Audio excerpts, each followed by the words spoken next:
निम्नलिखित कथनों पर विचार करना है, बहुत ध्यान के साथ बनाना है क्योंकि ज्योग्राफी का ये सवाल है प्लस करंट अफेयर्स दोनों को साथ में, करंट अफेयर्स को जोड़ करके ये सवाल बनाया गया है। तो दोनों को जब मर्ज कर दिया गया तो आप इसको न तो पूरी तरीके से ज्योग्राफी में डाल सकते हो और ना ही पूरी तरीके से करंट अफेयर्स में डाल सकते हो, दोनों का मिक्सअप ही हो जाएगा। बेसिकली ये ज्योग्राफी का सवाल ज्यादा समीप रहेगा।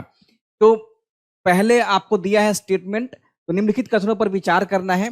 पहला स्टेटमेंट है, भारत की तटरेखा की नई आधिकारिक लंबाई 11,098 किलोमीटर है, जो पिछली गणना की तुलना में 48% अधिक है। यानी कि आपको यह पता होना चाहिए कि 48% की वृद्धि हुई है। यह वृद्धि समुद्र के जल स्तर में वृद्धि के कारण हुई है। उन्नत मानचित्रण तकनीक और उच्च रिजोल्यूशन उपग्रह इमेजनरी के प्रयोग से तटरेखा की वास्तविक जटिलता को बेहतर तरीके से मापा गया है। उसके बाद आपको बताना है कि इसका सही उत्तर क्या है। सही उत्तर क्या है बताइएगा। भारत की तटरेखा की नई आधिकारिक लंबाई 11,098 किलोमीटर है, जो पिछली गणना की तुलना में लगभग 48% अधिक है। अब आपको इसका उत्तर देखिए, जैसे ही आप लोग करंट अफेयर्स पढ़ने जाएंगे तो जून की ही घटना है, जब जून में यह डेटा पब्लिश किया गया था कि भारत की जो तटरेखा है अब वो बढ़ गई है। तो उत्तर आपको बताना है।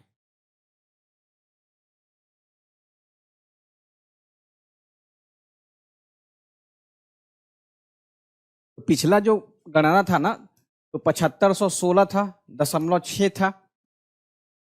तो अब आपको बताना है कि पिछली गणना की तुलना में 48% ज्यादा है। तो बिल्कुल सही है स्टेटमेंट, स्टेटमेंट जो है वो सही है। भारत की तटरेखा की जो नई आधिकारिक लंबाई है वो अभी 11,098 मीटर है, जो पिछली गणना की तुलना में 48% ज्यादा। ये सरकार का ही डेटा है। उसके बाद यह वृद्धि समुद्र के जल स्तर में वृद्धि के कारण हुई है। यह स्टेटमेंट गलत हो गया है। क्यों गलत हुआ है? क्योंकि अभी मैं आपको बताऊंगा। उन्नत मानचित्रण तकनीक और उच्च रिजोल्यूशन उपग्रह इमेजनरी के प्रयोग से तटरेखा की वास्तविक जटिलता को बेहतर तरीके से मापा गया है। यह सही है। यानी कि जो स्टेटमेंट 2 दिख रहा है, 2 को ही काउंटर कर रहा है स्टेटमेंट 3। 2 को कौन काउंटर कर रहा है? स्टेटमेंट 3। क्यों वृद्धि हुआ? क्योंकि जो तटरेखा की जो मापन की जो पद्धति थी, इससे मैपिंग किया जाता था, तो जो मापन की विधि है उस मेथड को ही चेंज कर दिया गया है, और इसी कारण से अब जो तटरेखा है वो ज्यादा दिख रहा होगा आपको। तो इसमें क्या है, जैसे पहले क्या था कि पहले एक स्ट्रेट लाइन फॉर्मूला अपनाया जाता था, जो अगर कहीं तटरेखा कहीं कटी, जैसे मान लीजिए कि कहीं पे लैगून की स्थिति आ गई है, तो वहां पे उसको काउंट नहीं किया जा रहा है, लेकिन अब उसको भी काउंट कर लिया गया। जहां पे लैगून है उसको भी काउंट किया गया। कहीं गल्फ की स्थिति है, कहीं नदियों का मुहाना है, तो पहले स्ट्रेट लाइन की वजह से काउंट नहीं होता था। इस बार क्या किया गया कि उन सबको काउंट कर दिया गया, क्योंकि हम लोग के पास अब क्या है कि अब हाई रेजोल्यूशन सैटेलाइट इमेज आ चुका है। इसी कारण से अब मापन जो हो गया वो और आसान हो गया है। तो चूंकि उच्च रेजोल्यूशन वाला कैमरा आ गया है, तो उन्नत मानचित्रण तकनीक, जैसे जीआईएस मेथड का इस्तेमाल किया जा रहा है, रिमोट सेंसिंग का इस्तेमाल किया जाता है, तो तमाम तरीके से देखा जाए तो इसके बाद जो है उच्च रेजोल्यूशन उपग्रह इमेजनरी के प्रयोग से तटरेखा की वास्तविक जटिलता को अब बेहतर तरीके से माप लिया गया है। तो अब सरकार का कहना है कि अब हम इन सब को मापेंगे। इसी कारण से जो तटरेखा की लंबाई है अब वृद्धि हो बढ़ गई है। तो आप लोगों को भूगोल में भी जब पढ़ना होगा तो वो 7516 वाला जो डेटा है आपको भूल जाना है। अब एक नया डेटा आ गया है 11,098 किलोमीटर। तो भारत की तटरेखा की अब नई लंबाई जो हो गई है वो हो गई है 11,098 किलोमीटर। तो यहाँ पे उत्तर कौन सा हो जाएगा? 1 और 3, यानी कि ऑप्शन बी जो है वो सही है। तो ऑप्शन बी जिसका सही होगा वो सही किए। ठीक है,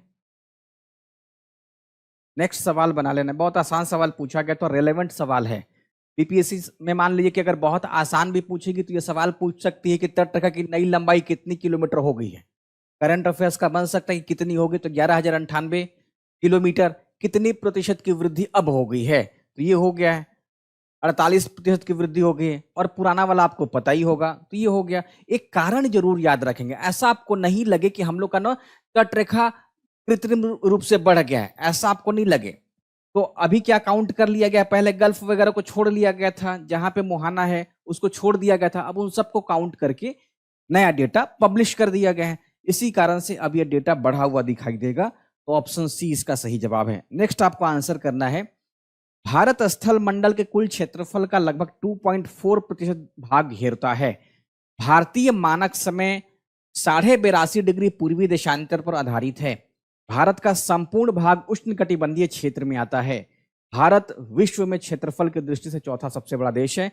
निम्नलिखित कूट का प्रयोग कर सही उत्तर आपको चुनना है। सही उत्तर आप लोग बताएंगे।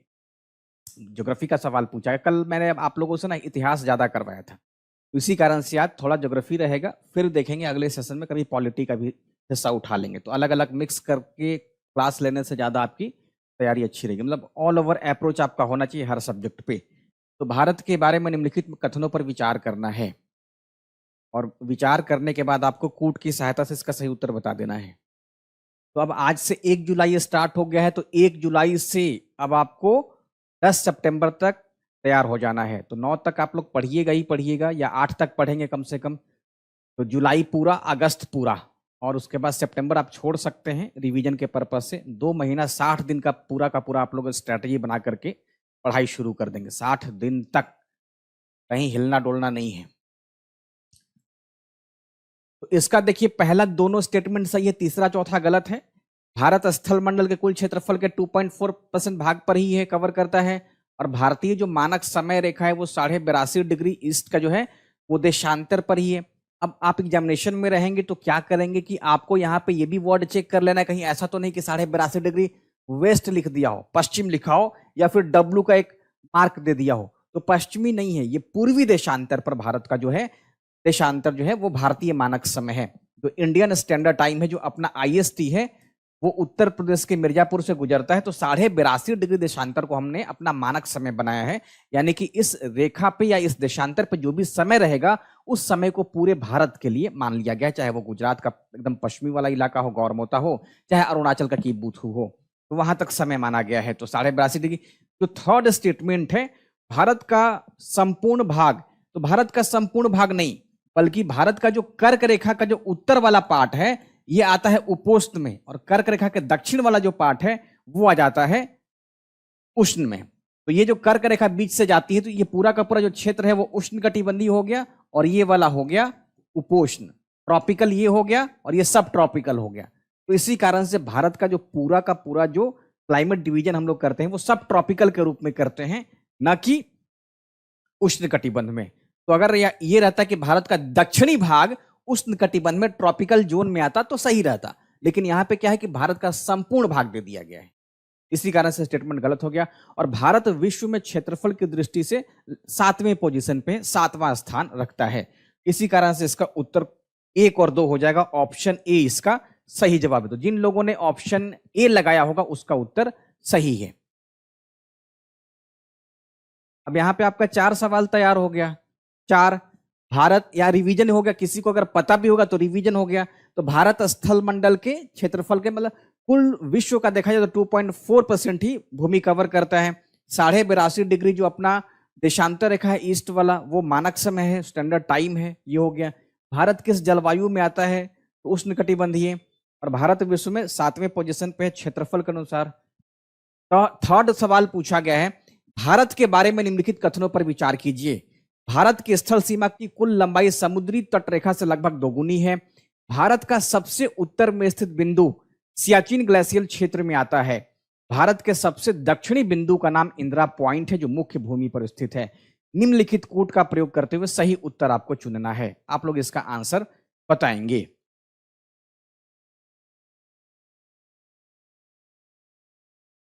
सही जवाब बताइए।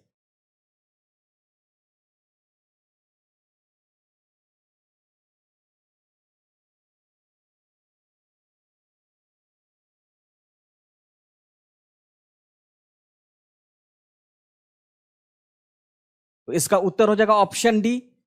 आप लोग पढ़ने पे ध्यान रखेंगे तो भारत की जो स्थलीय सीमा है वो लगभग 15,200 किलोमीटर है, 15,200 किलोमीटर है। और अब जो समुद्री सीमा हो गई है वो हो गया है 11,098 किलोमीटर। ये दुगना कहाँ पे है? 11 दूना 22 होता है। या ये पूछा गया स्थल की जो कुल लंबाई है, तो समुद्री से दुगना नहीं है, इसी कारण से पहला स्टेटमेंट जो है वो गलत हो गया है। उसके बाद है भारत का सबसे उत्तर में स्थित बिंदु सियाचिन ग्लेशियल क्षेत्र में आता है। इंदिरा कोल है सबसे उत्तरी बिंदु, इसी कारण से वो सही ऑप्शन हो जाएगा। और सबसे जो दक्षिणी बिंदु का नाम इंदिरा पॉइंट है वो मुख्य भूमि पर ना होकर के वो अंडमान निकोबार में ग्रेट निकोबार पर स्थित है। इसी कारण से ये विकल्प भी गलत हो गया, ये विकल्प भी गलत हो गया। विकल्प हो जाएगा केवल 2 सही है, केवल सेकंड स्टेटमेंट सही है। सही उत्तर हो जाएगा ऑप्शन डी। मुझे लगता है कि आप लोग समझ गए होंगे। तो भारत का जो चारों कोना है वो आपको ध्यान में रखना पड़ेगा। तो सबसे उत्तरी पॉइंट क्या हो गया? इंदिरा कोल।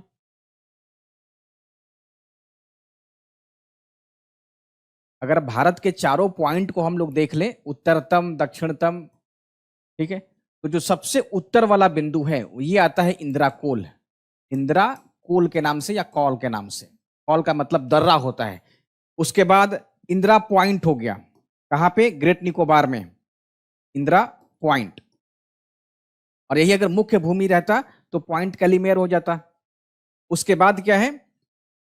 सबसे पश्चिमी जो बिंदु है, वेस्टर्न मोस्ट जो पॉइंट है वो गुजरात का गौर मोता हो गया। गौर मोता ये गुजरात में स्थित है। और सबसे ईस्टर्न मोस्ट जो पॉइंट हो गया वो अरुणाचल प्रदेश का किबुथु हो गया। किबुथु, तो किबुथु अरुणाचल प्रदेश हो गया। इसी कारण से आपको चारों मतलब पूर्वी, पश्चिमी, उत्तरी और दक्षिणी का जो लास्ट पॉइंट है वो आपको याद रखना है। इसी कारण से ये विस्तार अक्सर पूछा जाता है और हो सकता है स्टेटमेंट वगैरह भी आपसे पूछा जा सके। नेक्स्ट क्वेश्चन पूछा गया, भारत का कर्क रेखा देश को लगभग 2 बराबर हिस्सों में बांटती है। भारत का अक्षांशीय विस्तार देश की जलवायु विविधता का प्रमुख कारण है। भारत के उत्तर से दक्षिण तक विस्तार के कारण समय में लगभग 2 घंटे का अंतर होता है। आपको इसका उत्तर बताना है, कौन सा स्टेटमेंट सही है। सही जवाब क्या होना चाहिए? ज्योग्राफी का है और बहुत आसान स्टेटमेंट दिया हुआ है। और इसमें आप लोगों का एक ही साथ 3-3 सवाल तैयार हो रहा है बीपीएससी के हिसाब से। बीपीएससी 1 लाइन में पूछेगी तो भी आपका तैयार हो जाएगा, तो एक सवाल पे आपका 3 सवाल तैयार हो जा रहा है। तो भारत का कर्क रेखा से देश को लगभग, तो सही बात है, कर्क रेखा भारत के बीचों बीच होकर के गुजरती है। तो भारत का कर्क रेखा देश को लगभग 2 बराबर भागों में बांटता है। ये स्टेटमेंट बिल्कुल सही है, ठीक है, क्योंकि कर्क रेखा यानी कि गुजरात से गुजरती है, बीचों बीच से गुजरती है। भारत का अक्षांशीय विस्तार देश की जलवायु विविधता का प्रमुख कारण है। सही बात है। भारत का अक्षांशीय विस्तार का मतलब ये हो गया कि भारत जो है 8 डिग्री 4 मिनट से 8 डिग्री 4 मिनट नॉर्थ से लेकर के 37 डिग्री 6 मिनट नॉर्थ तक विस्तृत है। यहां इस इलाके में देखिएगा तो उष्णकटिबंधीय जलवायु है, यहां आते आते शीतोष्ण पहुंच जाता है। तो अक्षांशीय विस्तार के कारण भारत की जलवायु जो है वो अलग अलग हो जाती है, विविधता का प्रमुख कारण है। ये दोनों स्टेटमेंट सही हो गया, ये भी। और स्टेटमेंट है कि भारत के उत्तर से दक्षिण तक विस्तार के कारण समय में लगभग 2 घंटे का अंतर हो जाता है।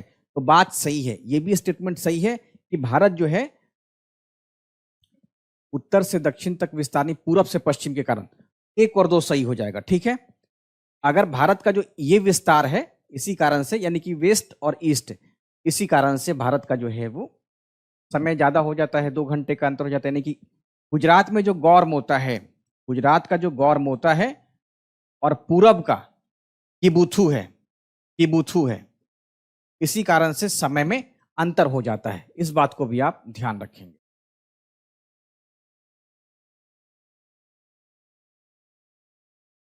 भारतीय मानक समय का निर्धारण 82.5 डिग्री ईस्ट देशांतर के आधार पर हुआ है।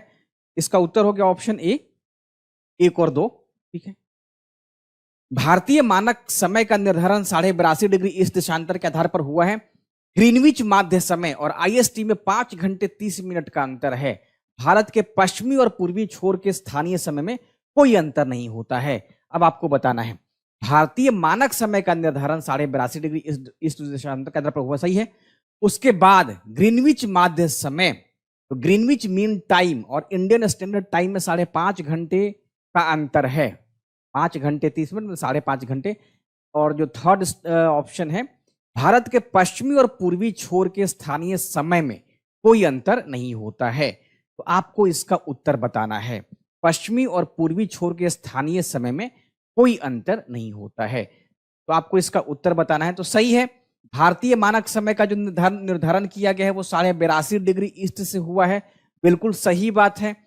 ग्रीनविच माध्य समय और आईएसटी में 5.5 घंटे का अंतर है, सही बात है, 5.5 घंटे का अंतर है। भारत के पश्चिमी और पूर्वी छोर के स्थानीय समय में स्थानीय लोकल टाइम में अंतर है, लगभग 2 घंटे का अंतर हो जाता है। तो इसी कारण से ऑप्शन जो है थर्ड वो गलत हो जाएगा। तो ऑप्शन ए सही है, 1 और 2 सही है। तो भारत के पश्चिमी और पूर्वी छोर के स्थानीय समय में कोई अंतर नहीं होता, लगभग 2 घंटे का अंतर हो जाता है।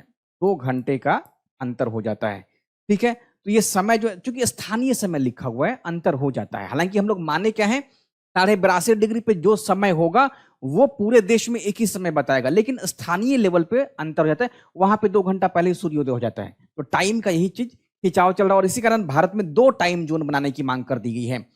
हुआ क्या है कि हम लोगों ने मान लिया है कि 82.5 जो डिग्री देशांतर रेखा है, ये पूरे भारत का मानक समय होगा, लेकिन अरुणाचल प्रदेश में सूर्योदय बहुत जल्दी हो जाता है। वहीं वेस्ट का इलाका है, खासकर गुजरात का या दिल्ली का, वहां पे सूर्यास्त बहुत लेट से होता है।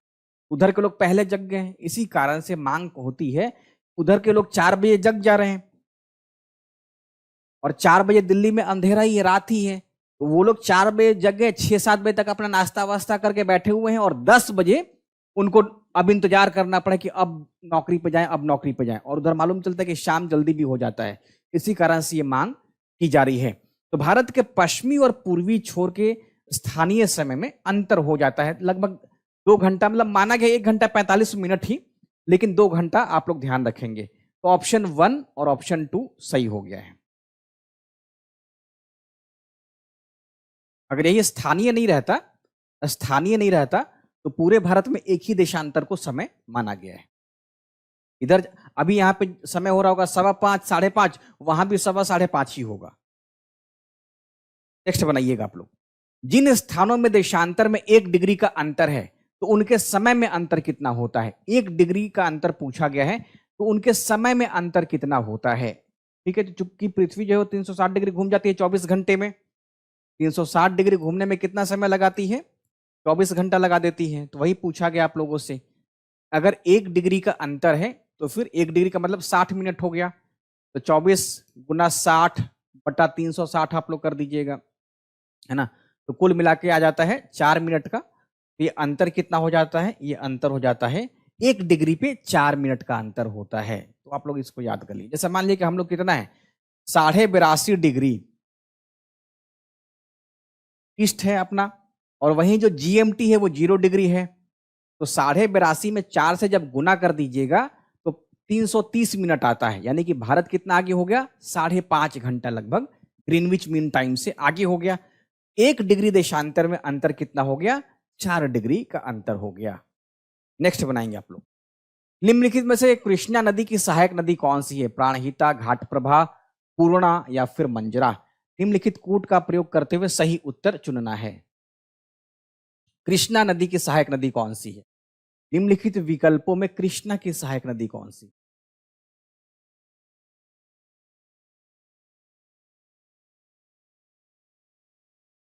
इसका सही उत्तर हो जाएगा ऑप्शन डी, केवल 2।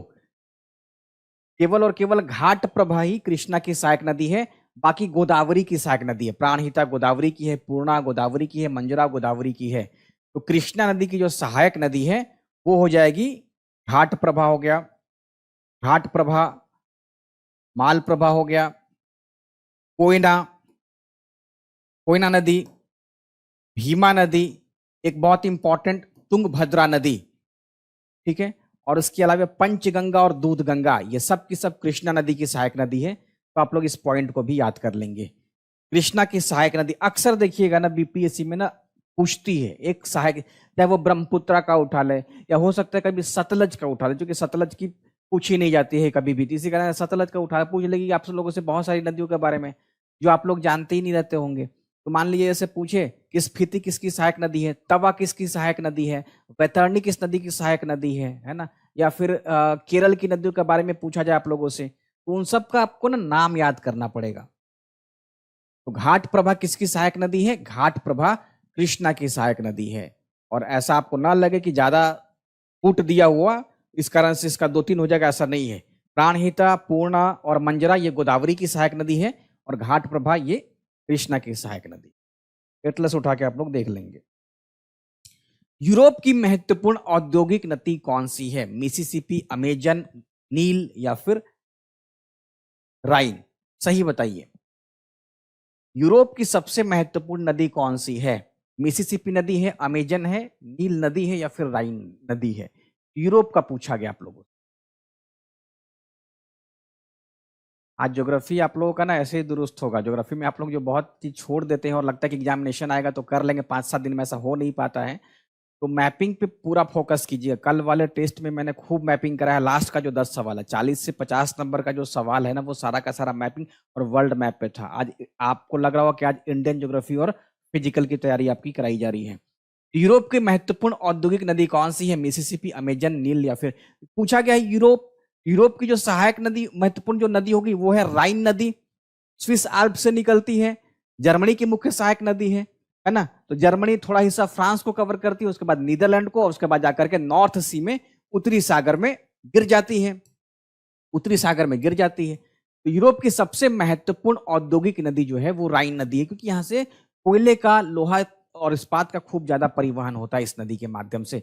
मिसिसिपी नॉर्थ अमेरिका की नदी है। मिसिसिपी नॉर्थ अमेरिका की नदी है। अमेजन साउथ अमेरिका की नदी है। नील नदी अफ्रीका की नदी है और ये यूरोप की नदी है।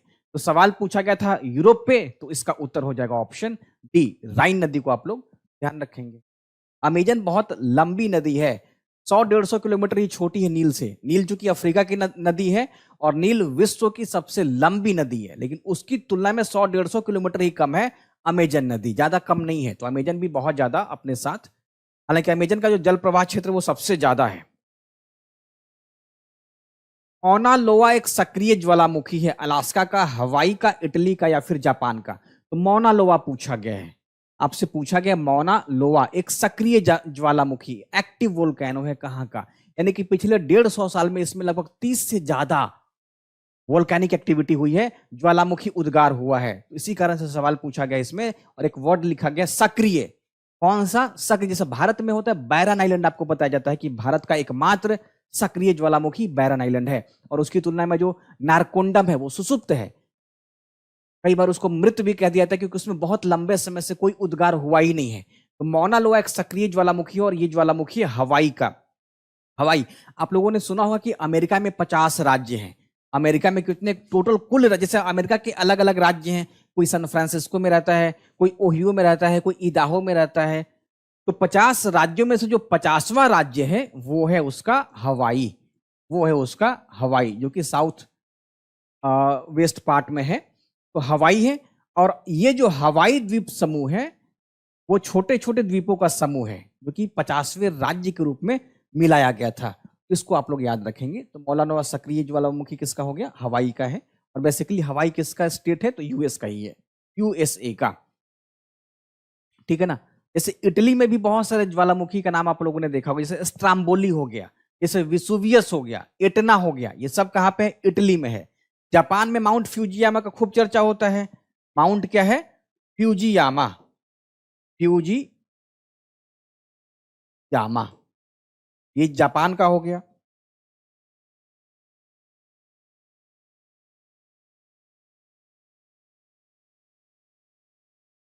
अब जैसे मान लीजिए इटली का, इटली का भी याद रखेंगे, स्ट्राम्बोली बहुत इंपॉर्टेंट है। स्ट्राम्बोली, विसुवियस और एटना, तीन। ये तीन ज्वालामुखी कहां पे है? ये 4 हो गया, और एक सवाल में दिया कुल 5 ज्वालामुखी को मैंने बता दिया। 5 सवाल एक ही में बन गया आपका टोटल। आगे बढ़ेंगे। एल नीनो के कारण सामान्यतः भारत में कौन सी स्थिति उत्पन्न होती है? महंगाई है, सूखा है, जीडीपी में ह्रास है या फिर बाढ़ है? तो एल नीनो के कारण क्या है? सामान्यतः भारत में कौन सी स्थिति उत्पन्न होती है? सही जवाब आपको इस कूट का प्रयोग करते हुए चुनना है कि क्या एल नीनो के कारण महंगाई बढ़ती है, क्या एल नीनो के कारण सूखा आता है, क्या जीडीपी में ह्रास होता है या फिर बाढ़ की स्थिति बनती है? तो 1 और 3 यानी कि महंगाई और जीडीपी में वृद्धि। 1, 2 और 3 यानी कि बाढ़ छोड़ करके तीनों है। 2 और 4 सूखा और बाढ़ दोनों, उसके बाद केवल 4 बाढ़। तो एल नीनो के कारण सामान्यतः भारत में कौन सी स्थिति उत्पन्न होती है? तो एल नीनो क्या है? एल नीनो एक जलधारा है। एल नीनो एक जलधारा है जो दक्षिणी अमेरिका के पश्चिमी तट पर उत्पन्न होती है। तो जब एल नीनो उत्पन्न होती है तो इस कारण से प्रशांत महासागर का जो ये वाला पार्ट है, पूर्वी पार्ट है, ये तुलनात्मक रूप से गर्म हो जाता है, और जब गर्म हो जाता है इसी के कारण क्या होता है कि भारत में जो हाई प्रेशर क्रिएट होता है अरब सागर पे गर्मी के मौसम में, वो भारत की तरफ प्रवाहित ना होकर के वो ऑस्ट्रेलिया की तरफ प्रवाहित होना शुरू कर देता है। इसी कारण से भारत में क्या है कि सूखे की स्थिति बनती है। सूखे की स्थिति बनती है। अभी क्या है, जैसे मान लीजिए कि अभी गर्मी का मौसम है, अभी गर्मी का मौसम है, लैंड पे क्या है, लो प्रेशर बना हुआ है और तुलनात्मक रूप से सागर पे हाई प्रेशर है। लैंड पे क्या है, लो प्रेशर है और सागर पे तुलनात्मक रूप से हाई प्रेशर है। तो इसी कारण से अभी जो हवाओं की दिशा हो गई है वो समुद्र से स्थल की तरफ है। इसी कारण से जो दक्षिण पश्चिमी मानसून है वह भारत में प्रवेश करेगा। तो जब भी एल नीनो आता है, जब भी एल नीनो आएगा तो उसके कारण प्रशांत महासागर का पूरा जो इलाका है, मध्यवर्ती पूरा प्रशांत महासागर, वहां पे लो प्रेशर बहुत ज्यादा क्रिएट हो जाएगा। तो इस लो प्रेशर की तुलना में ऑस्ट्रेलिया के पास जो लो प्रेशर है वो बहुत ज्यादा सघन हो जाएगा। वो इतना ज्यादा सघन हो जाएगा कि वो इन सारी हवाओं को खींचना शुरू कर देगा। तो जो भारत में मानसूनी हवाएं भारत में प्रवेश करती है, यानी कि अरब सागर और बंगाल की खाड़ी की जो हवा भारत में प्रवेश करती, अब वो भारत में प्रवेश न करके ऑस्ट्रेलिया के पास डार्विन तक पहुंची जा रही है। इसी कारण से भारत में सूखे की स्थिति बन जाती है। और जैसे ही सूखे की स्थिति बनती है तो भारत में फसलों को प्रभावित करेगी और उत्पादन अगर अधिक नहीं होगा तो फिर क्या होगा, भारत में मुद्रास्फीति या महंगाई बढ़ेगी। भारत में क्या है, क्योंकि फसल का सीधा का सीधा भारत में मानसून किससे संबंधित है, तो मानसून जो है वो क्रॉप से, एग्रीकल्चर पूरा डिपेंडेंट है। तो फसलें अगर नहीं होती है तो महंगाई बढ़ेगी। एल नीनो के कारण भारत में सूखा आता है, सही बात है, और जीडीपी भी ह्रास होगा। कृषि का योगदान है, तो कहीं ना कहीं 1, 2 और 3 यानी कि ऑप्शन सी इसका सही जवाब है। एल नीनो के कारण बाढ़ की स्थिति नहीं उत्पन्न होती है। तो एल नीनो को आप अच्छे से याद रखेंगे। जिनका ज्योग्राफी नहीं है वो बस सिंपल इतने में याद रख लेंगे, लेहमन की तरह। जिनका ज्योग्राफी नहीं है वो बस एक मैप भी बना लेंगे कि जो हवा है वो पहुंच रही है ऑस्ट्रेलिया के पास। अब वो कहां जा रही है आपको उससे मतलब नहीं है, या पैसिफिक प्रशांत महासागर के पास पहुंच जाती है। इसी कारण से भारत में सूखे की स्थिति बन जाती है। अब मानसून कराने वाली जो वर्षा है जिसको भारत में प्रवेश करना है, वो भारत में लो प्रेशर में ना प्रवेश करके जो ऑस्ट्रेलिया के पास जो सघन लो प्रेशर बन गया है एल नीनो के कारण, इसी कारण से वहां पे सारी हवाएं मूव कर जा रही है। तो भारत में सूखे की स्थिति बनती है। जब भी इफेक्टिव होगा भारत में सूखा का ही निर्माण करेगा। नेक्स्ट है एल नीनो और लानीना के अंतर को समझते हुए यह बताइए कि कौन सी स्थिति भारत के लिए अधिक अनुकूल मानी जाती है। एल नीनो, लानीना दोनों समान है या फिर कोई भी नहीं। तो चूंकि भारत का पूछा गया है तो भारत में एग्रीकल्चर पूरा का पूरा मानसून से डिपेंडेंट है। इसी कारण से ला नीना के कारण एल नीनो का ठीक विपरीत स्थिति ला नीना हो गया। सीधा रिवर्स कर दीजिए, ला नीना के कारण जल का तापमान ठंडा हो जाता है। इसी कारण से ला नीना की वजह से जो हवाएं हैं भारत की तरफ ज्यादा आती हैं, और ऑस्ट्रेलिया की तरफ से जो हवाएं हैं, या आप कह सकते हैं कि जो पश्चिमी प्रशांत महासागर से भी जो हवाएं हैं वो भी भारत में प्रवेश करना शुरू कर देती है। इसी कारण से भारत में ज्यादा बारिश होती है, और ज्यादा बारिश हो जाएगी तो फिर बाढ़ की स्थिति उत्पन्न हो जाएगी। तो ला नीना भारत में क्या है, बारिश अच्छी लाता है या बाढ़ भी लेकर के चलाता है। इसकी बजाय एल नीनो सूखा लाता है। तो दोनों समान नहीं है, दोनों दूसरे के विपरीत हैं। तो ला नीना आप लोग याद रखेंगे। और सवाल पूछा गया कौन अधिक अनुकूल है, तो अनुकूल हो जाएगा ला नीना, क्योंकि इससे भारत में एग्रीकल्चर के लिए, सिंचाई के लिए जो जल है वो उपलब्ध हो जाएगी। भारत में राजकोषीय घाटा, फिस्कल डेफिसिट का सही अर्थ क्या है? कुल व्यय और कुल राजस्व के बीच का अंतर है, ब्याज भुगतान शामिल किए बिना। कुल व्यय और कुल राजस्व के बीच का अंतर ब्याज भुगतान सहित है। सरकार के कुल कर राजस्व और व्यय का अंतर, कुल राजस्व और पूंजीगत व्यय का अंतर। तो फिस्कल डेफिसिट क्या है, ये आप लोगों से सवाल पूछा गया है। इसका उत्तर आपको बताना है। तो फिस्कल डेफिसिट का मतलब आप बताइए, यानी कि सरकार जो है वो अपनी आमदनी की तुलना में खर्च ज्यादा कर दे। इसी कारण से अतिरिक्त खर्च की पूर्ति करने के लिए सरकार को अब उधार लेना पड़ रहा है। तो भारत में जो राजकोषीय घाटा है वो ऑप्शन बी सही जवाब है। ठीक है, तो कुल व्यय और कुल राजस्व के बीच का अंतर ब्याज का भुगतान सहित ही, यानी कि बोरोइंग्स को शामिल नहीं किया गया, उधारी को शामिल नहीं किया गया है, बल्कि ब्याज भुगतान को शामिल किया गया। जैसे इसको सिंपल लेमन तरीके से समझ लीजिए कि कोई ऐसा व्यक्ति है जो महीने का कमाता है 10,000, महीने का 10,000 कमा रहा है, लेकिन उसका महीने का जो खर्च है वो 15,000 है। ठीक है, यानी कि उसकी आमदनी 10,000 है लेकिन खर्च 15,000 है। तो वो एक्स्ट्रा 5,000 क्या करता है कि वो एक्स्ट्रा 5,000 उधार लेता है, जिससे क्रेडिट कार्ड से वो अपना खर्च पूरा कर लिया।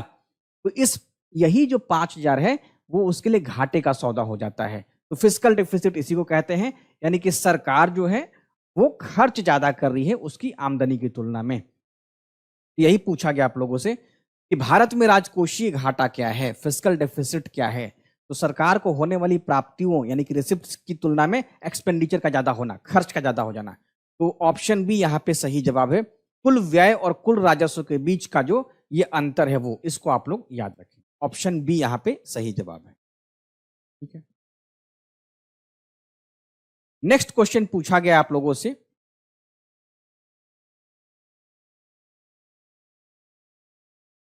भारतीय रिजर्व बैंक द्वारा लागू की गई रेपो रेट का क्या उद्देश्य है? विदेशी मुद्रा को स्थिर रखना, व्यापार घाटे को कम करना, बैंकों के लिए नकदी की आपूर्ति को नियंत्रित करना, या फिर प्रत्यक्ष करों को स्थिर करना। तो भारतीय reserve bank RBI, reserve bank of India द्वारा लागू की गई रेपो रेट का उद्देश्य क्या है? सही जवाब क्या है? सही जवाब बताइएगा। वो वाला समझ में आ गया फिजिकल डिफिसिट का?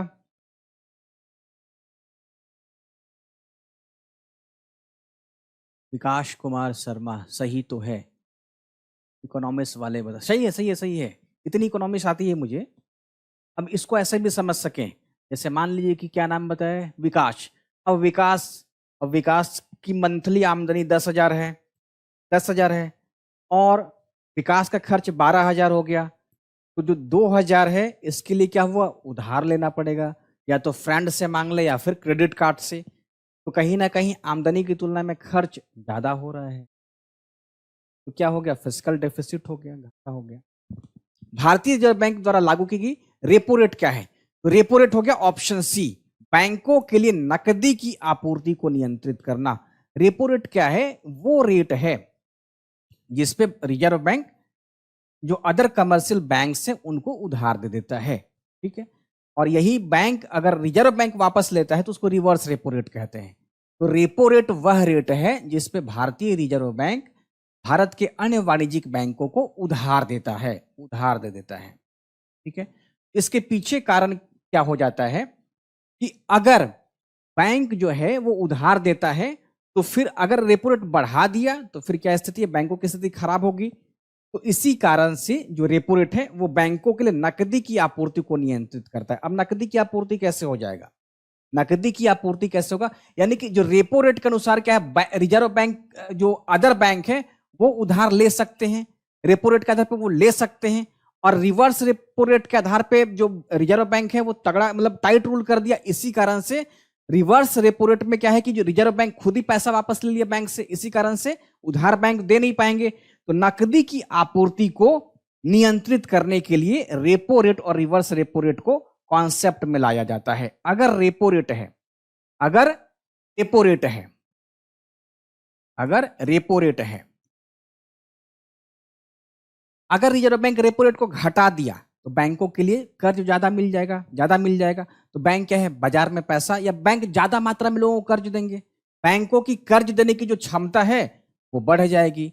और अगर रेपो रेट बढ़ा दिया तो फिर दिक्कत होती है। तो इसी कारण से इसको ये कहा जाता है कि नकदी की आपूर्ति को नियंत्रित करने के लिए रेपो रेट को बढ़ाया घटाया जाता है। और इसी को विपरीत कर दीजिएगा, रिवर्स रेपो रेट।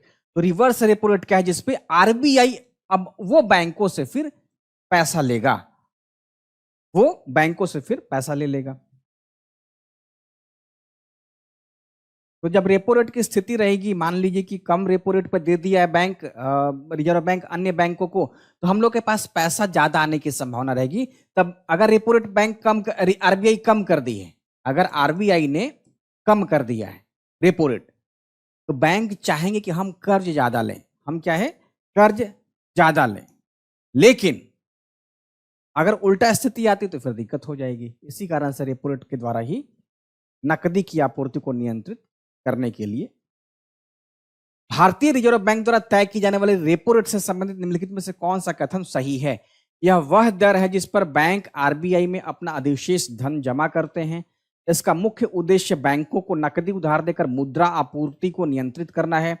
विदेशी मुद्रा बाजार को सीधे नियंत्रित करने का उपकरण है। यह केवल दीर्घकालिक ऋण पर लागू होती है। तो सही जवाब क्या है? तो यह वह दर है जिस पर बैंक आरबीआई में, तो बैंक आरबीआई में रिवर्स रेपो रेट पर करते हैं, ना कि रेपो रेट पे। ठीक है, तो ऑप्शन ए गलत हो गया, क्योंकि यहां पे लिखा हुआ है कि यह वह रेट है जिसमें जो बैंक है वो आरबीआई में। ठीक है, तो ये गलत हो गया। उसके बाद क्या हो गया? यह मुख्य उद्देश्य बैंकों, ये सही हो गया जो अभी मैंने आपको बताया है। इसका मुख्य उद्देश्य बैंकों को नकदी उधार देकर के रेपो रेट कम करके बैंक को उधार देना शुरू कर दिया है आरबीआई। तो नकदी उधार देकर मुद्रा आपूर्ति को नियंत्रित करना है।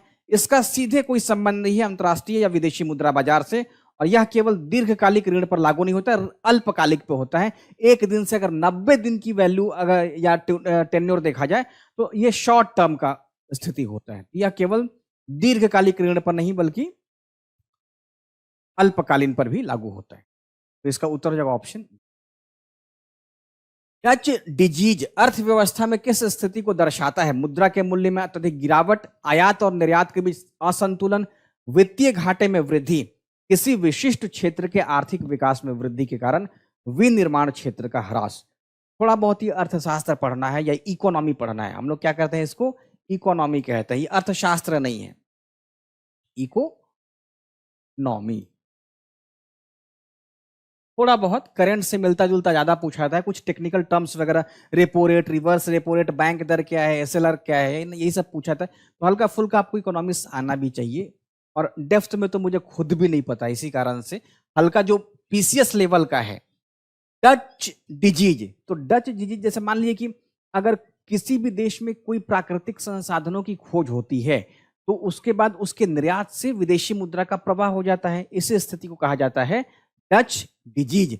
तो किसी विशिष्ट क्षेत्र के आर्थिक विकास में वृद्धि के कारण विनिर्माण क्षेत्र का ह्रास। जैसे भारत में कहीं पे तेल का बहुत बड़ा भंडार हो जाए, उसका एक्सपोर्ट करना शुरू कर दे तो विदेशी मुद्रा का फ्लो भी हो जाएगा और विनिर्माण क्षेत्र को भी वो प्रभावित करेगा, कहीं ना कहीं उसके निर्यात को प्रभावित करेगा। तो ऑप्शन डी जो है यहाँ पे सही जवाब हो जाएगा। ये गलत है, मुद्रा के मूल्य में गिरावट नहीं होगा, ये भी गलत है। ऑप्शन डी यहाँ पे सही जवाब हो गया। निम्नलिखित में से कौन ग्रामीण परिवारों को प्रत्यक्ष ऋण सहायता प्रदान नहीं करता है? वित्त मंत्रालय, क्षेत्रीय ग्रामीण बैंक, सहकारी ऋण समितियां या फिर कृषि व्यवसाय। सही उत्तर क्या है? निम्नलिखित में से कौन ग्रामीण परिवारों को ऋण सहायता प्रदान नहीं करता है? सही जवाब बताइए।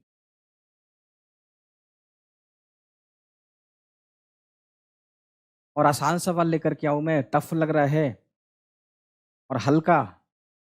जैसे मान लीजिए कि ये सवाल आप लोग बनाते हैं तो रेपो रेट क्या है, इतना तो आसान पूछेगी ही पूछेगी। रिवर्स रेपो रेट क्या है, इतना आसान तो पूछ ही सकती है आप लोगों से। बैंक दर क्या है, 10-12 टॉपिक आप लोग पढ़ लीजिएगा। अब आरबीआई पे सवाल हो सकता है, वित्त मंत्रालय पे सवाल हो सकता है, रीजनल रूरल बैंक पे हो सकता है सवाल, नीति आयोग पे सवाल बन सकता है। निम्नलिखित में से कौन ग्रामीण परिवारों को प्रत्यक्ष ऋण सहायता प्रदान नहीं करता? तो वित्त मंत्रालय नहीं करता है, क्योंकि मंत्रालय है। मंत्रालय का काम क्या हो गया कि वो पॉलिसी मेकिंग का काम करेगी। ठीक है, वित्त मंत्रालय जो है वो सीधा प्रत्यक्ष रूप से इसमें शामिल नहीं है। क्षेत्रीय ग्रामीण उसी के लिए बनाए जाते हैं जो क्षेत्रीय, जैसे मान लीजिए किसी स्थानीय लोगों को अपना कोई उद्यम स्टार्ट करना होगा, वो ऋण लेंगे, बैंक से जाकर के ले लेंगे। सहकारी ऋण समितियां वही बात है, और कृषि व्यवसाय वही बात है। तो प्रत्यक्ष ऋण सहायता प्रदान नहीं करता है वित्त मंत्रालय। भारतीय संविधान के अनुसार उपराष्ट्रपति के निर्वाचन में कौन से सदन के सदस्य भाग लेते हैं? केवल लोकसभा, केवल राज्यसभा? अभी बहुत ही विवादास्पद अगर देखें तो लोग आर्टिकल लिखते हैं अखबार में जगदीप धनखड़ को लेकर के। तो भारतीय संविधान के अनुसार उपराष्ट्रपति के निर्वाचन में कौन से सदस्य सदन के सदस्य भाग लेते हैं? केवल लोकसभा, केवल राज्यसभा? लोकसभा और राज्यसभा के निर्वाचित सदस्य, लोकसभा और राज्यसभा के सभी सदस्य। बहुत आसान। तो आर्टिकल 66(1) के अनुसार भारत के संविधान का अनुच्छेद 66 ये कहता है कि उपराष्ट्रपति का निर्वाचन संसद के दोनों सदनों के मिलने वाले निर्वाचक मंडल से ही बनेगा या निर्वाचक मंडल से होगा, यानी कि लोकसभा के सारे मेंबर और राज्यसभा के सारे मेंबर।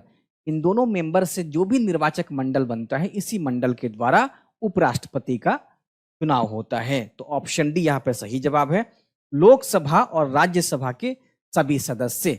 यही अगर राष्ट्रपति के संदर्भ में रहता, अगर यहीं पे राष्ट्रपति के संदर्भ में रहता, तो फिर क्या हो जाता कि इसमें सिर्फ निर्वाचित मेंबर भाग लेते हैं। क्या है इसमें, यानी कि लोकसभा के निर्वाचित मेंबर, राज्यसभा के निर्वाचित मेंबर और राज्यों की विधानसभाओं के निर्वाचित मेंबर, दिल्ली पुडुचेरी भी जुड़ जाता उसमें। तो लोग राष्ट्रपति के संदर्भ में अलग है और उपराष्ट्रपति के संदर्भ में अलग है। उपराष्ट्रपति में मनोनीत भी भाग लेंगे, राष्ट्रपति में भाग नहीं लेंगे। सॉरी, हाँ, राष्ट्रपति में मनोनीत भाग नहीं लेते हैं, उपराष्ट्रपति में दोनों। इसलिए नहीं भाग लेते हैं कि राज्यसभा में मान लीजिए कि 12 लोगों का मनोनयन कौन करता है, तो 12 लोगों का जो मनोनयन करेगा वो राष्ट्रपति ही करेगा। अब मनोनयन कर दिया तो फिर राष्ट्रपति का चुनाव पारदर्शी हुआ ही नहीं, क्योंकि ये जो 12 लोग हैं वो कहीं ना कहीं झुकाव लिए रहेंगे कि इन्हीं राष्ट्रपति ने हमको मनोनीत किया है, तो कहीं उनका झुकाव रहता है। इसीलिए निष्पक्ष चुनाव के लिए मनोनीत मेंबर को इसमें शामिल नहीं किया जाता है राष्ट्रपति के चुनाव में।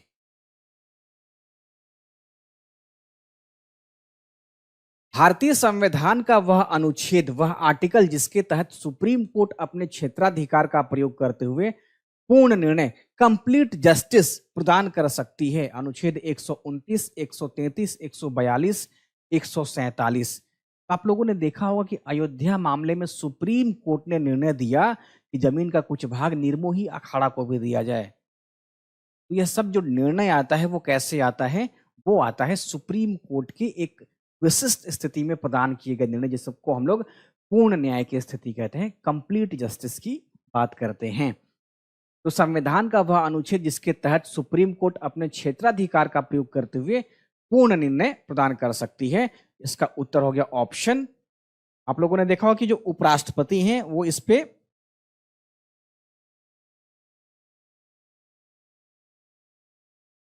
सवाल किए, आर्टिकल 142 पे उन्होंने सवाल किया है।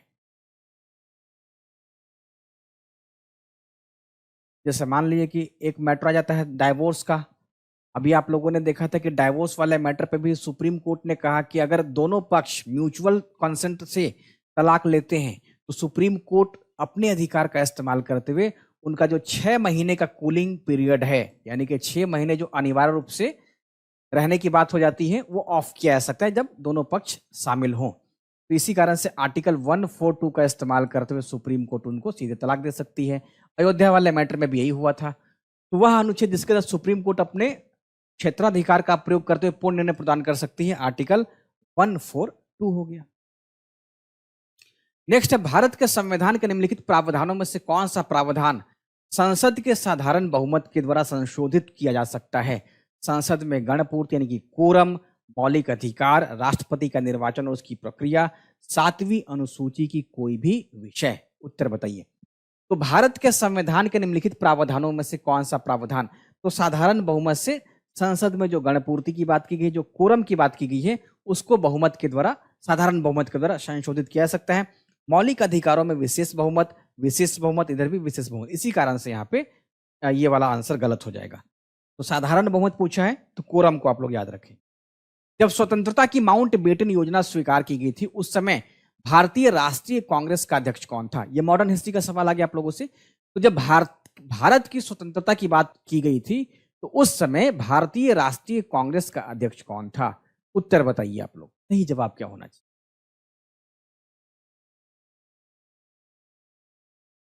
आप लोगों ने राजेंद्र प्रसाद किया है, और कोई? तो माउंटबेटन योजना के समय कृपलानी जी अध्यक्ष थे। माउंटबेटन योजना के समय कृपलानी जी अध्यक्ष थे, इस बात को आप याद रखिएगा।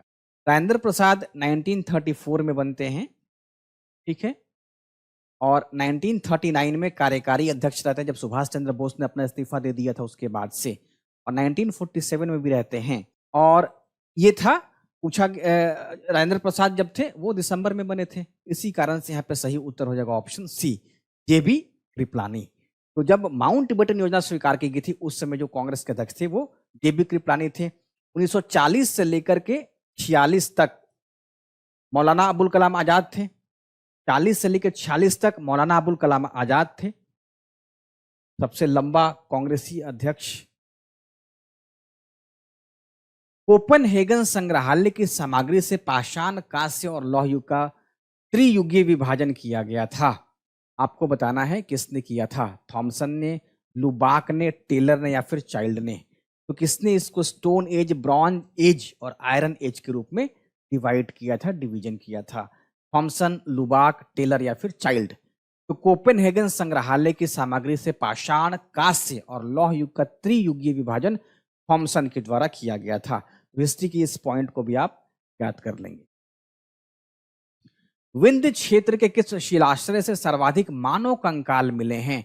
नवपाषाण काल के बहुत ज्यादा कंकाल यहाँ पाए गए हैं। मोरहना पहाड़, घघरिया, बगही खोर, लिखहिया। तो यूपी का ये क्षेत्र है और सर्वाधिक नवपाषाण कालीन मानव कंकाल मिला है लिखहिया से। ऑप्शन डी इसका सही जवाब है। प्राचीन नालंदा विश्वविद्यालय का संस्थापक कौन था? धर्मपाल, चंद्रगुप्त द्वितीय, समुद्रगुप्त या फिर कुमारगुप्त? तो ये तो बहुत आसान सवाल पूछा गया आप लोगों से। तो नालंदा विश्वविद्यालय जाएंगे वहां पे तो अब इसका खंडहर दिखेगा। अब क्या है, नौ नालंदा महाविहार की स्थापना हो गई है, उसी के पास है, लेकिन आप लोग प्राचीन भी देखिएगा। उत्तर क्या हो जाएगा इसका? प्राचीन नालंदा विश्वविद्यालय का। तो बहुत आसान सवाल पूछा गया, Kumaragupta. Option D, option D हो गया। तो प्राचीन नालंदा विश्वविद्यालय का संस्थापक जो था वो कुमारगुप्त। हालांकि बाद में हर्ष और पाल वंश के शासकों ने इसको संरक्षण दिया था, ना कि स्थापना कराया था। विक्रमशिला, धर्मपाल। प्राचीन भारत में वल्लभी किसका एक प्रमुख केंद्र था? खगोल विज्ञान का, कला का, संगीत का या फिर शिक्षा का? आपको बताएं, जैसे खगोल विज्ञान तो उज्जैन। अब पूछा गया आप लोगों से वल्लभी किसका प्रमुख केंद्र था? तो शिक्षा का। वल्लभी किसका था? तो शिक्षा का था। इसी कारण से इस बात को भी आप याद रखेंगे। वन लाइनर सवाल पूछा। हड़प्पा स्थलों पर निम्नलिखित में से मिली वस्तुओं में से कौन सी वस्तुओं को इंजीनियर आज के पाकिस्तान के पंजाब में पहली रेलवे लाइनों का, मतलब जैसे उन्होंने खुदाई की वैसे ही उसको हड़प्पा सभ्यता की ईंटें मिलना शुरू होगी, तो उस ईंट का इस्तेमाल उसने रेलवे ट्रैक को बिछाने में किया। अब यही सवाल पूछा गया आप लोगों से। उत्तर हो गया ऑप्शन ईंट। सही जवाब क्या है? ईंट। तो हड़प्पा स्थलों पर निम्नलिखित में से, जो हड़प्पा है वो वर्तमान में पाकिस्तान में है। पाकिस्तान का जो पंजाब वाला प्रांत है वहां पे हड़प्पा स्थित है। तो ईंटों खुदाई कर रहे थे तब तक उनको ईंट मिला। एलिफेंटा गुफाओं में संप्रदाय से जुड़े शैल चित्रों का संग्रह है। विष्णु, बुद्ध, शिव और तीर्थंकर महावीर। मैंने अजंता पे भी सवाल कराया आप लोगों से। अजंता और बाघ की गुफाएं एक ही समय की बनी हुई है। एलोरा एलिफेंटा आपसे पूछा गया एलिफेंटा का। तो एलिफेंटा गुफाओं में संप्रदाय से जुड़े शैल चित्र, रॉक आर्ट का संग्रह है। तो इसमें शिव का जो प्राप्त हुई है वो शिव जी की। तो ऑप्शन सी यहां पे सही जवाब है। नेपाल के कवि भानुभक्त आचार्य का संस्कृत से नेपाली भाषा में अनुवाद करने के लिए, मतलब यहाँ पे जो ग्रंथ, जो ऑप्शन में आपको बनाना है, योग सूत्र, मनुस्मृति, महाभारत और रामायण। तो जैसे ही उन्होंने अनुवाद किया नेपाल में, नेपाली में, तो उसके बाद उनकी जो महत्ता है बहुत बढ़ गई थी और बहुत दिलचस्पी से वहां भी पढ़ा जाने लगा। तो नेपाल के कवि भानुभक्त आचार्य का संस्कृत से नेपाली भाषा में रामायण का अनुवाद किया गया। इसके बाद वहां बहुत चाव से रामायण को भी पढ़ा गया है और इनकी ख्याति बहुत हुई। तो रामायण को ध्यान रखेंगे। दक्षिण में हर्षवर्धन के सामरिक विस्तार को किसने रोका था? महेंद्र वर्मन, पुलकेशिन प्रथम, दंती दुर्ग या फिर पुलकेशिन द्वितीय? तो हर्षवर्धन के सामरिक विस्तार को मैंने बताया था कल वाले या परसों वाले क्लास में, तो पुलकेशिन द्वितीय को आप ध्यान रखेंगे। ऑप्शन डी सही जवाब। नागार्जुन किसके दरबार से संबंधित था? मौर्य, कनिष्क, चोल या फिर पुत्र? चुंग कर दीजिए इसको।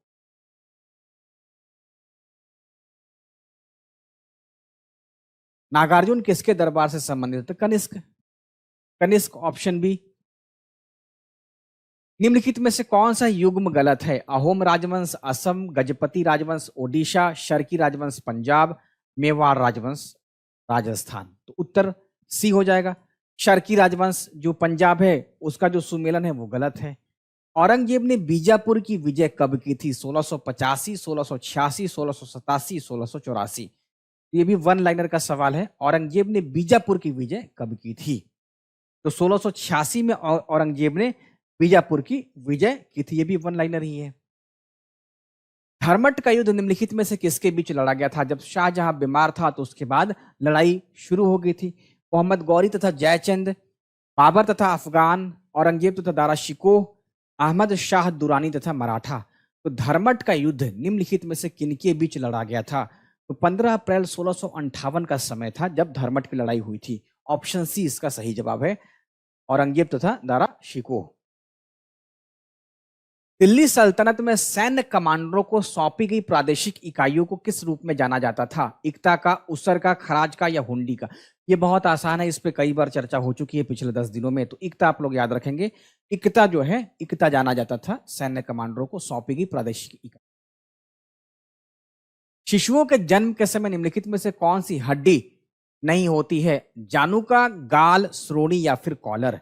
शिशुओं के जन्म के समय निम्नलिखित में से कौन सी हड्डी नहीं होती? तो नीकैप याद रखेंगे। नीकैप की जगह उसमें कार्टिलेज की स्थिति होती है, मुलायम हड्डी होता है, तो नीकैप नहीं होता है। ऑप्शन ए यहाँ पे सही जवाब है। कार्टिलेज उस समय होता है, बाद में फिर वो नीकैप में चेंज। निम्नलिखित में से कौन सा फूल रात में खिलता है? Angeles, trumpet, gazania Daisy, Venice मेलो, जमैकन फीवर प्लांट? तो निम्नलिखित में से कौन सा फूल रात में खिलता है? बाकी सब दिन में खिलते हैं, गजानिया, वेनिस और जमैका। सही उत्तर है ऑप्शन ए, एंजल्स ट्रम्पेट। जो एंजल्स ट्रम्पेट है वो दिन में ना खिल करके रात में ही खिलता है। तो ऑप्शन ए इसका सही जवाब है। निम्नलिखित में से कौन सा विटामिन पानी में घुलनशील है? ए, डी, सी या फिर ई? सही जवाब क्या होगा?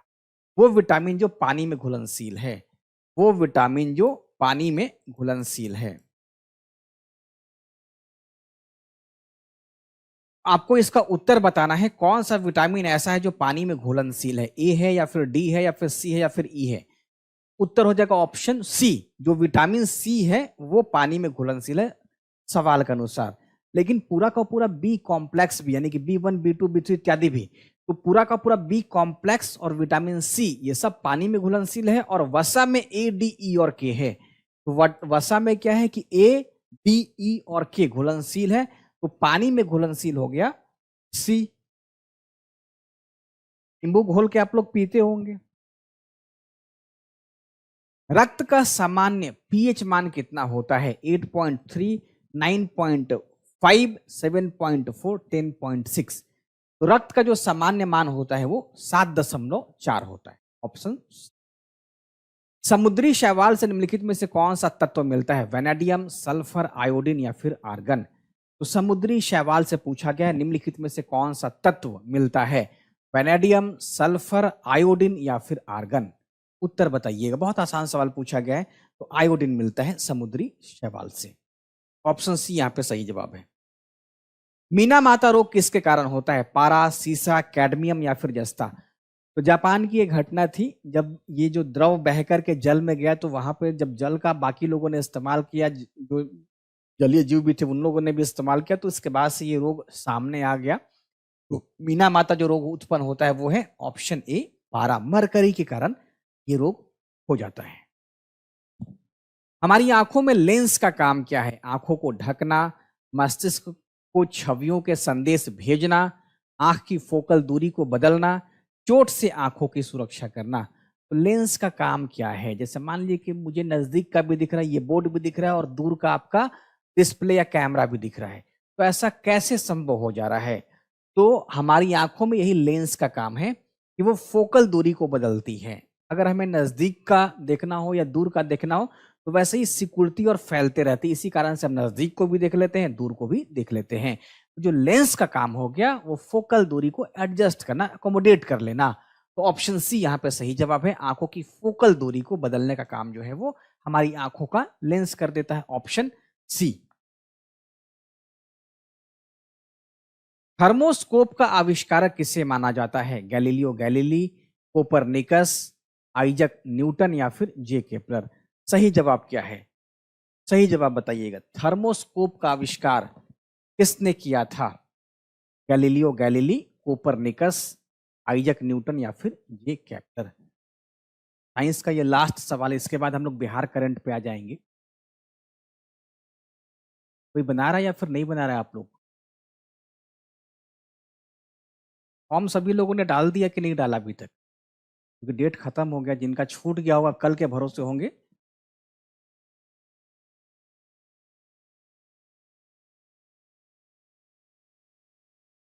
फॉर्म भर दिया आप लोगों ने, छूटा नहीं किसी का?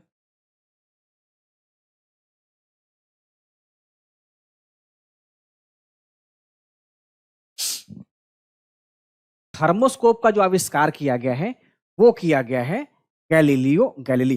तो कुछ आविष्कार वगैरह पूछा था, जैसे मान लीजिए कि किसी ने कुछ भी तैयार किया तो वो पूछा जाता है कि उसका आविष्कारक कौन सा है, रडार किसने आविष्कार किया है ना।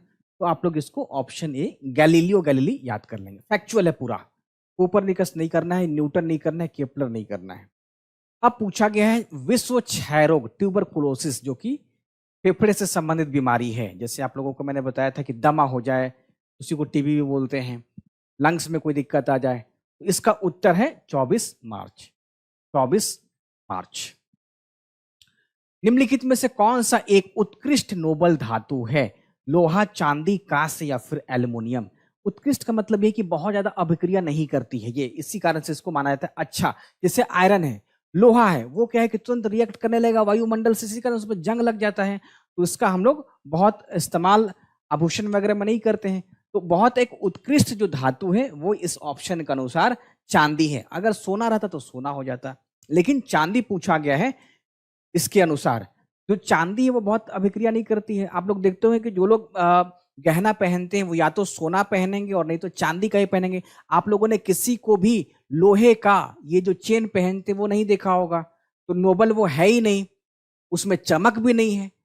तो जो मूल्यवान धातुएं हैं खास करके सोना, और सोना और जो चांदी है वो इसका हम लोग इसलिए बहुत इस्तेमाल करते हैं, आप लोग करते होंगे इस्तेमाल बहुत ज्यादा। प्राचीन समय में देखें आप लोग तो सोने का सिक्का, चांदी का सिक्का चलाया जा रहा है, क्योंकि ये बहुत रिएक्ट नहीं कर रहा है, चाहे पानी हो चाहे हवा हो, उससे रिएक्ट नहीं कर रहा है। इसी कारण से जो नोबल धातुएं हैं उनका इस्तेमाल ज्वेलरी में आप या फिर आप कह दीजिए सोने का सिक्का वगैरह में चलाया गया है ना। आज भी तो सोना का सिक्का लोग खरीदते हैं, धनतेरस आता है तो लोग चांदी का सिक्का, सोने का बिस्किट चलता है। तो निम्नलिखित में से कौन सा एक उत्कृष्ट धातु? तो इस ऑप्शन के अनुसार चांदी है। ठीक है। मुख्यमंत्री उद्यमी योजना का उद्देश्य बहुत इंपॉर्टेंट। अब आप लोग अपने स्टेट पे आ जाइए। मुख्यमंत्री उद्यमी योजना का उद्देश्य है राज्य में नए उद्योगों को बढ़ावा देना, शिक्षा में सुधार, कृषि को बढ़ावा देना या फिर बुनियादी ढांचे का विकास। तो मुख्यमंत्री उद्यमी योजना का उद्देश्य क्या है? तो इस योजना को लाया इसलिए गया क्योंकि राज्य में उद्योगों को बढ़ावा दिया जाए। राज्य में क्या है, उद्योगों को बढ़ावा दिया जाए। अब होता क्या है कि अपने राज्य में एंटरप्रेन्योरशिप को बढ़ाया जाए, जो युवा हैं उनको स्किल की ट्रेनिंग दी जाए और उनको कुछ लोन दे दिया जाए ताकि वो अब इधर की ओर खींचे जाए। तो राज्य में नए उद्योगों को बढ़ावा देने के लिए मुख्यमंत्री उद्यमी, उद्यमी के नाम से क्या स्पष्ट आ रहा है, वो लोग जो अपने मतलब साहस को निकाले, और साहस कहाँ, एंटरप्रेन्योर के रूप में, वो अपने आप को एंटरप्रेन्योर के रूप में ढाले, सरकार उसको पैसे देगी ताकि वो नए तरीके से निवेश करें। तो नए उद्योगों को बढ़ावा देने की बात इसमें।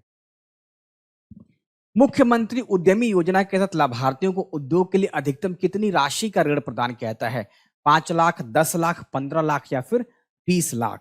तो मुख्यमंत्री उद्यमी योजना यानी कि जो उद्यमी पे आप लोगों ने पहले सवाल बनाया है, अब आपसे पूछा जा रहा है कि सरकार इस पे कितना ऋण देगी, कितना लोन प्रदान करेगी। सही उत्तर इसका ऑप्शन बी, 10 लाख रुपए का लोन दिया जा सकता है।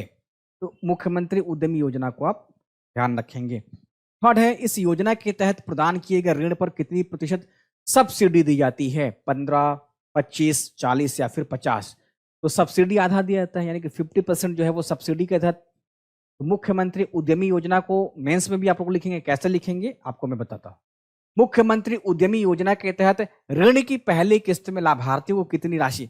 अलग अलग किस्त में, यानी कि 3 किस्त में दिया जाएगा, 3 किस्त में।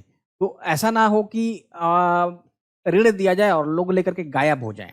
तो एक बार ऋण दे दिया गया, वो ऋण वापस करने के बाद दोबारा किस्त जारी होगा और उसके बाद फिर तिबारा किस्त जारी होगा। तो मुख्यमंत्री उद्यमी योजना के तहत ऋण की जो पहली किस्त दी जाती है वो 4 लाख, दूसरी किस्त में 4 लाख और फिर तीसरी किस्त में 2 लाख रुपए की राशि प्रदान की जाती है। तो इस तरीके से पूरा जो है वो 10 लाख रुपए तक का जो ऋण है वो प्रदान किया जाता है। मुख्यमंत्री उद्यमी योजना के तहत दिए गए ऋण चुकाने की अवधि है 5 साल, 7 साल, 10 साल या 12, तो 7 साल को आप ध्यान रखेंगे। अब देखिए इस योजना से क्या इसका फायदा हो गया। पहला फायदा तो यही हो गया नाम के अनुसार कि राज्य में एंटरप्रेन्योरशिप को बढ़ावा मिलेगा, उद्यमिता का बढ़ावा मिलेगा, उद्यमिता को बढ़ावा मिलेगा। अब राज्य में नए निवेश आ रहे हैं, यानी कि उद्योग धंधे का भले छोटे स्तर पे ही हो तो उद्योगों को बढ़ावा मिलेगा। उद्योग, अब सवाल है कि जो लोग उद्योग बढ़ा रहे हैं वो बेरोजगार रहे नहीं, तो इसके माध्यम से क्या है, रोजगार बढ़ेगा। अब क्या हो गया, अगर रोजगार हो गया, उनकी कंपनी चलने लगी, वो और भी निवेश कर सकते हैं। तो राज्य में भी कहीं ना कहीं सरकारी सहायता से ही तो निवेश बढ़ रहा है, निवेश लग रहा है। इसके अलावे देखेंगे तो राज्य की जो आजीविका, जो लोग हैं वो उनकी आजीविका की स्थिति बेहतर होगी, गरीबी दूर हो सकता है। तो ये सब पॉइंट जो है आप केवल एक योजना से लिख सकते हैं मेंस में, उसको बढ़ा करके कुछ केस स्टडी आप लोग डाल देंगे कहीं कहीं पे, कोई सेंटर अगर खुला हुआ होगा तो। उद्यमिता, उद्योग, रोजगार, निवेश, है ना।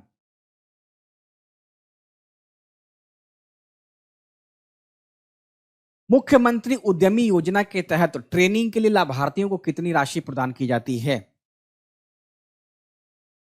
मुख्यमंत्री उद्यमी योजना के तहत ट्रेनिंग के लिए लाभार्थियों को कितनी राशि प्रदान की जाती है? 15,000, 20,000, 25,000 या फिर 30,000? तो सही जवाब आपको बताना है। मुख्यमंत्री उद्यमी योजना के तहत तो ट्रेनिंग में अप्रोक्स 25,000 रुपए का प्रदान किया जाता है, 25,000। नेक्स्ट और लास्ट सवाल है, हाल ही में बिहार के किस धार्मिक स्थल पर जगत जननी मां जानकी मंदिर के निर्माण के लिए विशेष ट्रस्ट का गठन किया गया है? 20 जून 2025 को ट्रस्ट का गठन कर दिया गया है। इसी कारण से आप लोगों ने देखा होगा 20 या शायद 22 जून का वो समय था जब एकदम से ना सोशल मीडिया पे वायरल होने लगा कि अब जो पुनौरा धाम है उसका अब कायाकल्प होने जा रहा है। तो ऑप्शन बी यहाँ पे सही जवाब है। तो बिहार का सीतामढ़ी, सीतामढ़ी जो माता सीता का जन्म स्थल है, उस जन्म स्थल को अब पुनौरा धाम के रूप में विकसित किया जाएगा। तो इसी कारण से ये सवाल पूछा गया है कि किस ट्रस्ट का निर्माण किया गया है? विशेष ट्रस्ट का निर्माण किया गया है पुनौरा धाम, और ये अयोध्या वाले ट्रस्ट की तर्ज पे ही किया गया है। ये भी पूछ सकता है, अयोध्या को भी आप अच्छे से याद रखेंगे, है ना। ये करंट अफेयर्स का सवाल हो गया। तो टोटल 50 सवाल डिस्कशन आज हुआ है।